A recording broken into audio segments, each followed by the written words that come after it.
মিথিলার পারিবারিক সূত্রে জানা গেছে অনেক না জানা তথ্য। হ্যালো ফ্রেন্ডস, আসসালামু আলাইকুম। বিয়ে হওয়ার পর থেকে এখন পর্যন্ত তাদেরকে কোনো ধরনের প্রাইভেসি দেওয়া হয়নি এবং সব সময় বলা হতো যে এর বিরুদ্ধে যদি তারা প্রতিবাদ করে বা মুখ খোলে তাহলে তাদেরকে সামাজিকভাবে বিভিন্ন রকমভাবে হেয় প্রতিপন্ন করবে। বিয়ে হওয়ার পর থেকে এখন পর্যন্ত সে বিভিন্ন সময় বিভিন্নভাবে বিভিন্ন কথা নিয়ে সবসময় খোঁচাখুচি করতো। বিয়ের পর অনেক ভিডিওতে আমরা দেখেছি যে তার ননাস তাকে বিভিন্নভাবে আকারে ইঙ্গিতে খোঁচা মেরে কথা বলে, রান্না বান্না পারে না, ভাই বউ কাজ করে না, ভাই বউ সবসময় শুয়ে বসে থাকে, এরকম আরো অনেক ধরনের হেনস্থামূলক কথা বলতো এবং মিথিলার পরিবারের সামনেও বিভিন্নভাবে তাকে বিভিন্ন রকম কথা বলে ছোট করত। এবার সুজন বিদেশে যাওয়ার সময় মিথিলাকে বলে গিয়েছিল যে তার ননাস যখন বিদেশে যাবে তখন তার সাথে চলে যেতে।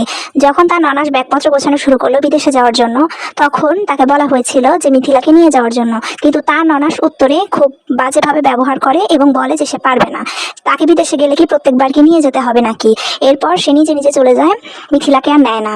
তারপর মিথিলার হাজবেন্ড সুজন সে মিথিলাকে এখান থেকে লোক পাঠিয়ে তারপর একা নিয়ে যায়, সেখানে রেখে তারপর আবার দিয়ে যায়। আর এই ঘটনার জন্য এই নবদম্পতিকে বিভিন্নভাবে এখনো সোশ্যাল মিডিয়ায় হেনস্থা করে চলেছে তার ননদ। এমনকি বিদেশ থেকে যখন মিথিলাকে দেশে পাঠানো হয় তখন মিথিলা শ্বশুর বাড়িতে গেলে এই রিমার কথায় বাবা মা তাকে বাড়িতে ঢুকতে দেয় না, এরপর সে বাবার বাড়ি চলে যায়। আর সেটা নিয়েও এই রিমা মিথিলাকে নিয়ে সোশ্যাল মিডিয়ায় বিভিন্নভাবে হেনস্থা করে গেছে। বিয়ের পর থেকে এখন পর্যন্ত এই দম্পতির কোনো মানসিক শান্তি এই রিমা দেয়নি।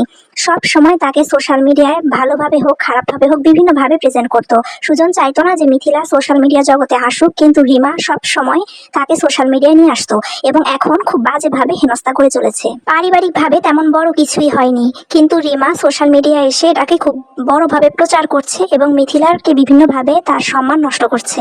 জানা যায় প্রথম থেকে মিথিলাকে সোশ্যাল মিডিয়ায় আসার জন্য উৎসাহিত করত রিমা। মিথিলা প্রথম নিজ ইচ্ছায় সোশ্যাল মিডিয়ায় আসলেও পরবর্তীতে সে আসতে চাইতো না।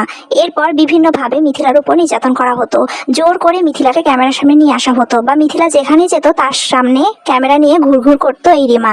সৌদিতে এবার যাওয়ার সময়ও মিথিলা ক্যামেরার সামনে আসতে চায়নি এবং সুজনও বিষয়টা বারণ করেছিল এবং সে খুব খারাপভাবে এটাকে দেখছিল, কিন্তু রিমা কোনো কিছুতেই কোনো কিছু মানেনি।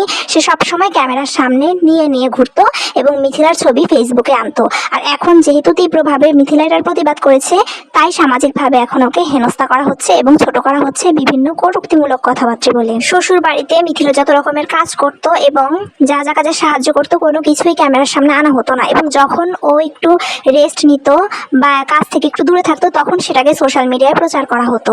এরকম বিভিন্নভাবে ওর উপর বিভিন্ন রকম নির্যাতন করেছে ওর ননাস রিমা। মিথিলা শ্বশুর শাশুড়ি প্রথম দিক থেকে এটা চাইলেও পরবর্তীতে যখন মিথিলা এবং সুজনের অনিচ্ছা জানলো তারপর থেকে তারাও বারণ করতো, কিন্তু এই রিমার জন্য তারা কোনো কিছুই পেরে উঠতো না। এরপর যখন মিথিলার হাজবেন্ড সুজন খুব শক্ত হলো এবং তাকে বারণ করলো এই ক্যামেরার সামনে না আসতে, এরপর থেকেই শুরু হলো বিভিন্ন ধরনের অমানবিক নির্যাতন। তাদের সাথে সম্পর্ক ছিন্ন করে ফেলার মতো পর্যন্ত হুমকি দেওয়া হয়েছিল।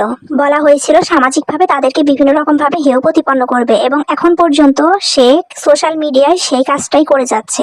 সামাজিকভাবে বিভিন্নভাবে তাদেরকে ছোট করে যাচ্ছে এবং নির্মমভাবে নির্যাতন করছে। ছোট ক্রিয়েটর হোক বা বড়, আমাদের প্রত্যেকেরই উচিত যার যার নিজ জায়গা থেকে এই নবদম্পতির পাশে থাকা এবং তাদেরকে সাপোর্ট করে যাওয়া, যাতে তারা এই অন্যায়ের বিরুদ্ধে তীব্রভাবে প্রতিবাদ করতে পারে।